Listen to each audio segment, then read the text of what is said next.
Before we get into today's video, I do want to let you guys know that this video is for educational purposes only. Please remember to be kind to everybody everywhere in your everyday life, in your home, in the grocery store, and especially in the comment section down below. Please do not show hate to anybody, anywhere.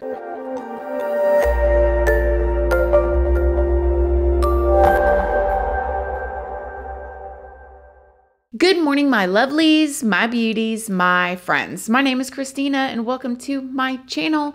If you're new here, thank you so much for clicking on this video. I really hope that you will subscribe, stick around, take a chance in hearing some things that I have to say. And if you are a returning subscriber, y'all already know, y'all are my babies. So good morning, good morning, good morning. How is everybody doing today? I hope you all are having an amazing day. I hope you all have had a wonderful week and I hope you guys are gearing up for a wonderful weekend. Us here in the United States will be celebrating on Monday, Martin Luther King Jr.'s birthday. So school should be out and a lot of people should be off of work. So I hope everybody has a nice long weekend. For those of you guys that do get Monday off and for those of y'all that don't, thank you for working and for your service and keeping this country going. So let's get into some updates with the whole Brian Kohberger situation. Now, we got a lot of things to go through. First of all, I'm filming this for you guys on Thursday, January 12th. So it's basically yesterday to y'all right now. And Brian had court this morning and we knew that it wasn't really going to be a big deal. They scheduled his next court date for in June, which I expect this to be a long process. I don't expect for them to go to court in 6 months or even a year.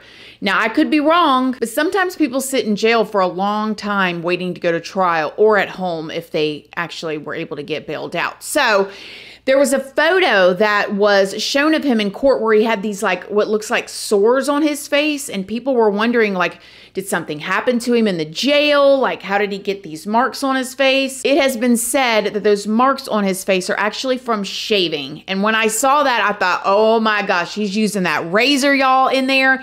I've told y'all about this if you've watched my older videos. And I don't know how they handle it in Idaho, but probably the same way if he was cutting his face up. They give you those little big razors. You can get them from the Dollar Tree. You can get 100 of them for 99 cents at the Dollar Tree or whatever. They're the orange and white ones, and it has a single blade, and they're typically dull, and he had to shave his face with it, and it got him. There's that. The next thing is Brian Enton actually interviewed his previous lawyer. Now, this is the guy that was representing him for his extradition in Pennsylvania, and there is a gag order, but that gag order doesn't necessarily affect this attorney because the gag order is for in Idaho. Now, this attorney came out because Brian was asking him how he felt about defending Brian now that the probable cause affidavit came out. And he basically said there was a lot of holes in the probable cause affidavit. What was your reaction? I'm assuming you've read the 18 pages. What was your reaction to all of that evidence? So I immediately read the affidavit of probable cause. I believe a news media outlet that I had been in touch with sent it to me the second it was released. I read over it 4 times, I think, until I soaked it all in. And obviously what I had read, I now had an understanding of the evidence against him because I had been working in the blind the entire time because I didn't have access to the affidavit of probable cause or know anything about the facts and evidence that they had against them to verify the arrest. What was your reaction, though? Were you surprised by the amount of evidence? Did you think it was solid? I stated a couple times to other individuals and other outlets that the way I would classify it, based upon my experience doing this for 17 years, read about 25 homicide affidavits of probable cause at least. I wasn't too surprised. I thought it was a strong circumstantial case that had holes and that could be exposed by a competent, good defense attorney like Attorney Taylor, I felt. What would you say the biggest holes are? So if you talk about the sheath being found in the room, you have DNA recovered from the button of the closure of the sheath. What you can say about that is it's transferred DNA. It's touch DNA. That DNA could be on there Nobody knows how long, if undisturbed. Certainly it could be a year, it could be longer. Experts going to testify that obviously it was placed on there because Brian touched it, but they can't say when he touched it. Now, there could be additional evidence that comes out about that sheath. One being, it could be actual DNA on it. The state police executed a search warrant of Brian's blood when they were here in Pennsylvania. And we don't know if that's additional evidence that may come out if there's unidentified blood on the sheath.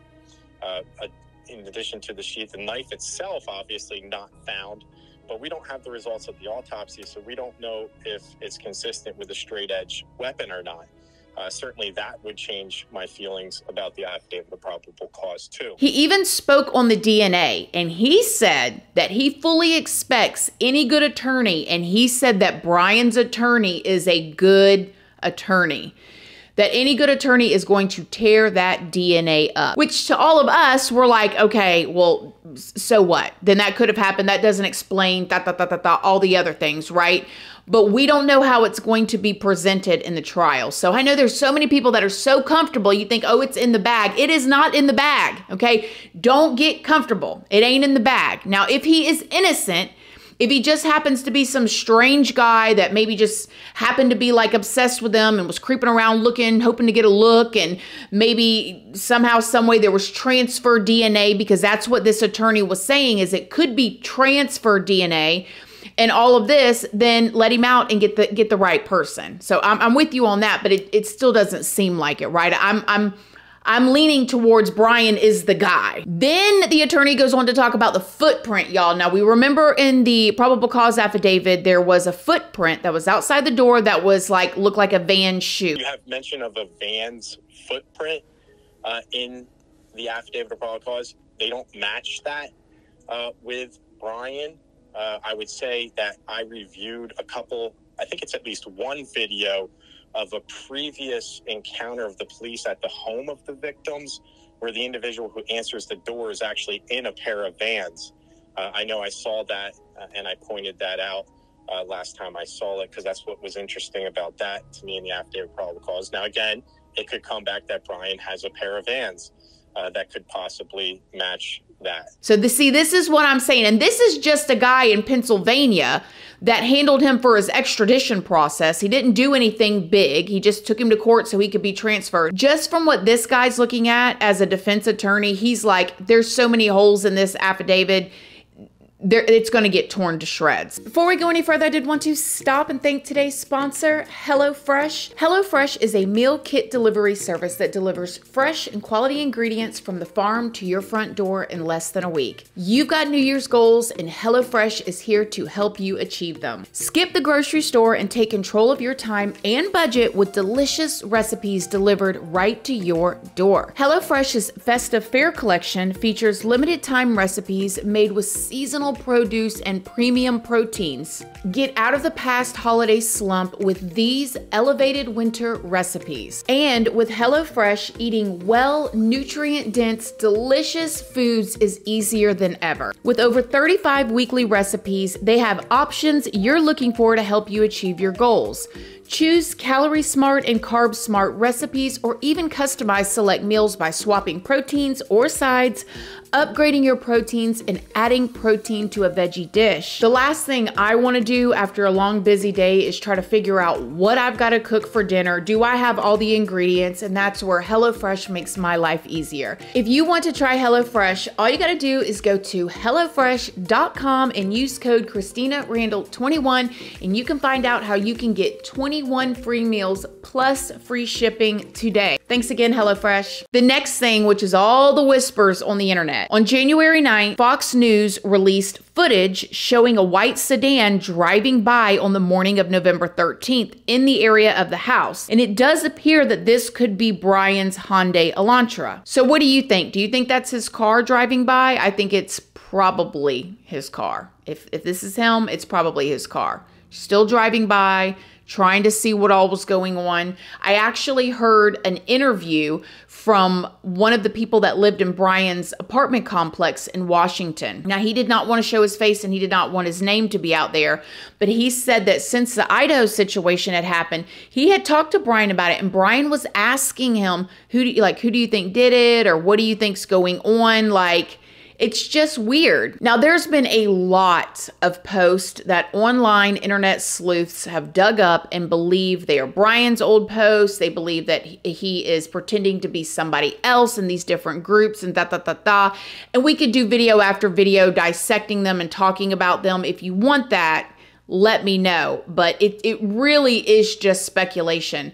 There is one particular one that I definitely think is probably could have been Bryan behind the scenes in like these groups online discussing the Idaho situation and pretending to be somebody else. But I'll save all of that for a different video if you guys want me to. But there was some post that was made way back even in 2009 that even the news media outlets have been reporting on that definitely seemed that they could be Bryan. I mean, this was obviously before the Idaho situation, but this was him talking about how he feels. And it was really kind of sad if this is him or whoever this is. But let me just kind of show you here. So this post right here was from May 12, 2011. And that definitely looks like that could be Bryan in that picture. However, the post says, I always feel as if I'm not there, completely depersonalized. Mentally, I experience fog, lack of comprehension at some times. I feel like my life is a movie, depression, no interest in activity, constant thoughts of ending it all, crazy thoughts, delusions of gander, anxiety, poor self-image, poor social skills, no emotion, and I feel like nothing has a point to it. When I get home, I'm mean to my family, and this started when VS did. I felt no emotion, and along with the depersonalization, I can say and do whatever I want with little remorse, and everyone hates me. Pretty much, I'm an a-hole. So if this actually is Bryan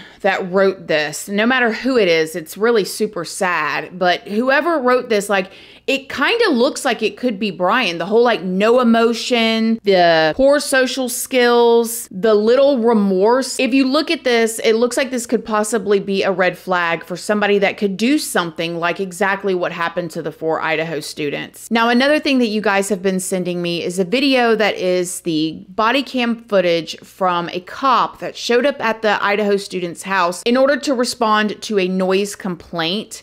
And I saw it and nothing really stuck out to me about it as abnormal. I mean, it's a college house. They're going to play music loud. They're going to be, you know, being disruptive at times, I'm sure. And I didn't really see anything that stood out to me as of now. Maybe when the trial starts, we can look at that, but I don't know. On January 11th, Ethan Chapman's family released a statement, and it was just so heartfelt and sweet. I cannot imagine what these families are going through. Like, we've seen Kaylee's family speak over and over again, and I just saw an interview with Maddie's dad, and I almost cried. I think that was either last night or the night before. I'm looking at this man, and I don't know if I've told you guys or we talked about this, but Maddie was an only child. That was all her parents had, was her, and in a split second, she's gone, and they were so proud of her. She went off to college, like all the families were, but I'm just looking at the father in this interview, and it's just absolutely heartbreaking. And then you have Xana's family, who has been very, very, very quiet. They have been doing some stuff I saw on social media. They were raising some money for different organizations and stuff and just trying to honor Xana in that way, but not just being super outspoken to like the media and stuff. But when I read this from Ethan's family, I just thought, wow, like this is just so sad. So sad. And he was a triplet. So he's got his other 2 siblings that literally they were together since conception, all in their mommy's tummy together. They were born together. They had every birthday together, every holiday together. And then boom, in a split second, he was gone. So just to wrap this little update up, on January 12th. So Mr. Kohberger, I need to speak to you for a moment then. Sir, you do understand, and Ms. Taylor has represented here, that she's advised you of your right to have, or fully discussed with you the right that you have, which is to have your preliminary hearing within 14 days of the date that you initially appeared before this court. As you recall, when I advised you of your rights, that hearing is a probable cause hearing where the state has to establish that more likely than not, these felony offenses were committed and you were the one that committed the felony offenses. Yes. Do you need any additional time to do so? No. Then I will ask at this time, as to the 5 counts, felony counts that were charged in the criminal complaint that was filed on December 29th of 2022, are you waiving your right to a speedy preliminary hearing and agreeing that that hearing can be held outside the 14-day period? Yes. We will go ahead and set the matter for a preliminary hearing beginning Monday, June 26th at 9:00 a.m. And I will go ahead and reserve the week, so June 26th to June 30th, in the event that we need all 5 days for presentation of evidence. Mr. Kohberger, then you will be remanded into custody on your same no bail at this point in time, pending further proceedings. Again, we'll send notice out to counsel, and we will be in recess for this morning. Thank you, Your Honor. Thank you.